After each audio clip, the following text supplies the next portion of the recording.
kabar semua? Semoga baik-baik saja. Dan didoakan semoga semua subscriber dan yang nonton hari ini semakin sukses dan banyak rezeki. Amin. Kali ini kita akan ulas alur film Low Season. Film dari Thailand ini berkisah tentang Lin, seorang gadis muda yang memiliki kemampuan khusus dan dapat melihat hantu. Tapi sebelumnya, jangan lupa subscribe dan nyalakan loncengnya ya. Kisah ini dimulai ketika Lin baru saja patah hati. Dia merasa bosan tinggal di kota besar.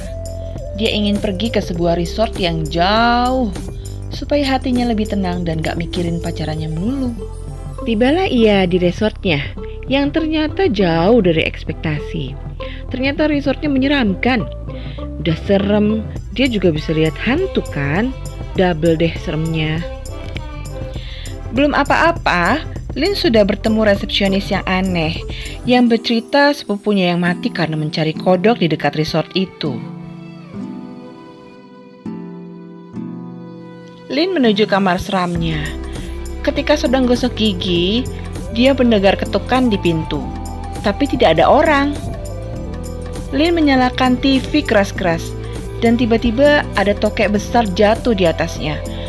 Dia pun kabur dan berusaha minta pertolongan dari kamar di sebelahnya. Tapi tidak ada orang di sana dan radionya nyala sendiri. Lin balik lagi menuju kamar. Di kamar dia ternyata ada hantu yang mengambil tokeknya. Akhirnya Lin pun tidur di luar. Pagi harinya ada seorang tamu hotel, Put, yang komplain jika dia tidak bisa tidur karena ada TV yang menyala keras sekali. Dan bilang, iya, itu emang dia yang ketakutan semalam. Setelah sarapan, Lin berencana berjalan-jalan dengan mobil yang ada di resort. Tapi mobil tersebut ternyata sudah di-booking Put.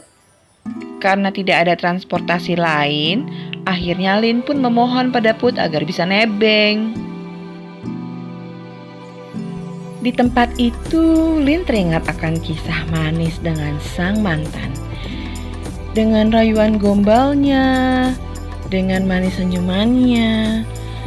Gak sadar, si Put jadi dimarah-marahin deh. Mereka pun jadi tontonan orang-orang di sekitar situ. Lin teringat hubungan-hubungannya yang selalu gagal dikarenakan dia bisa melihat hantu. Teman baik Lin, Get, memberitahunya agar tidak lagi jujur jika ia bisa melihat hantu. Lin pun mengikuti saran Get. Sampai akhirnya Lin bertemu Thor, laki-laki terkeren di kampus. Mereka berpacaran 3 tahun, sampai Thor menjadi terkenal, menjadi superstar dengan jutaan followers, sedangkan Lin yang cuman begitu-begitu aja. Lin tidak memberitahu Thor jika ia bisa melihat hantu. Tapi Thor muak dengan tingkah Lin yang aneh. Sampai akhirnya Thor memutuskan Lin dan berpacaran lagi dengan artis terkenal. Lin melanjutkan perjalanan ikut dengan Put. By the way, Put itu adalah seorang penulis skenario bergenre horor. Ketika itu Lin mabuk dan melihat 2 hantu. Lin mengajaknya ikut. Put tertarik dengan ocehannya dan langsung menjadikan Lin sebagai bahan tulisannya. Lin sangat mabuk. Bangun-bangun dia sudah ada di suatu tempat teman Put. Lin bertemu banyak teman baru yang ramah di sana. Teman-teman senasib yang sama-sama dicampakkan pacarnya. Esoknya Put mengajak Lin jalan-jalan naik motor. Gak sengaja motor mereka pun jatuh terguling dan rusak. Mereka melanjutkan perjalanan dengan berjalan kaki. Put ingin bertemu dengan seseorang yang bisa melihat hantu untuk bahan ceritanya. Gak tahu aja dia kalau Lin juga bisa lihat hantu. Tengah malam, teman Put, Karai, akhirnya pun datang. Ada yang janggal dari gayanya.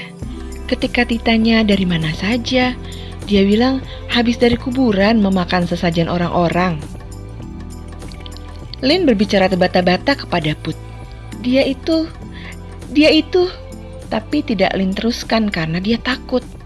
dan Put pun pasti tidak akan percaya. Put memutuskan menginap di tempat Karai. Mereka pun akhirnya tidur dengan diiringi suara senandung Karai yang merdu. Tapi bohong. Keesokan hari ketika Put bangun, Karai dan Lin sudah tidak ada di rumah. Put mencari Karai keluar rumah, dan dia menemukan Karai sudah mati membusuk. Dia pun lari pontang-panting mencari Put yang sedang makan ciki. Put sih santai aja karena kan sudah tahu kalau Karai udah meninggal. Put pun mengajak Lin pergi dari situ dan menuju hutan. Berlari terus sampai capek. Mereka pun lapar dan haus dan akhirnya beristirahat dan ketiduran sampai malam.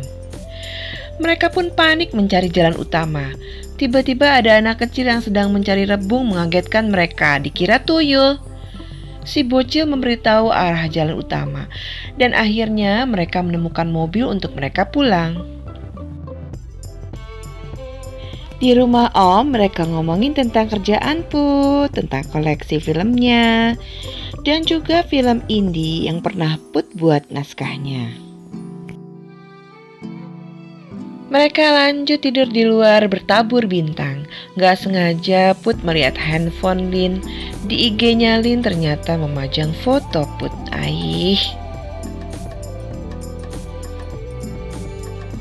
Keesokan harinya, Put mengajak Lin jalan-jalan ke tempatnya, mencari inspirasi.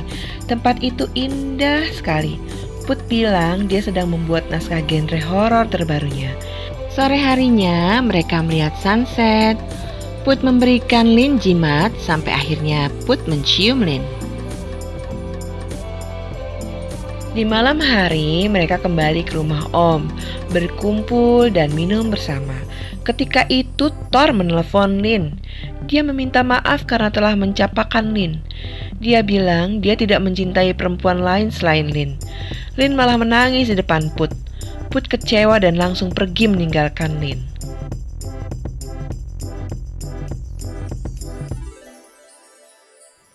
Pagi harinya Lin pamit pulang tanpa menunggu Put lagi.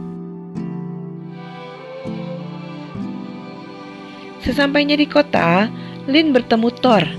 Ketika itu Lin melihat seorang kakek yang menembus mobil. Lin pun berteriak-teriak ketakutan. Karena Thor tidak lihat apapun, dia pun kesal.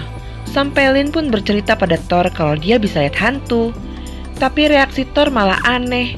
Dia bilang Lin gila dan harus bertemu psikiater. Lin kecewa pada Thor dan pergi meninggalkannya. Esok harinya ketika turun dari motor, kalung jimat Lin jatuh. Di dalamnya ternyata ada foto-foto Lin. Dia pun langsung teringat Put. Dia menuju tempat Om agar bisa bertemu Put lagi. Tapi ternyata Put tidak ada di sana. Lin pun kecewa dan membuang jimatnya. Ketika itulah Put pun tiba-tiba datang dan menggenggam tangannya. Dia mengajaknya berlari karena hujan. Happy ending. Sekian dulu cerita Lo Season kali ini. Semoga kalian terhibur. Jangan lupa komen-komen ya di bawah. Dadah.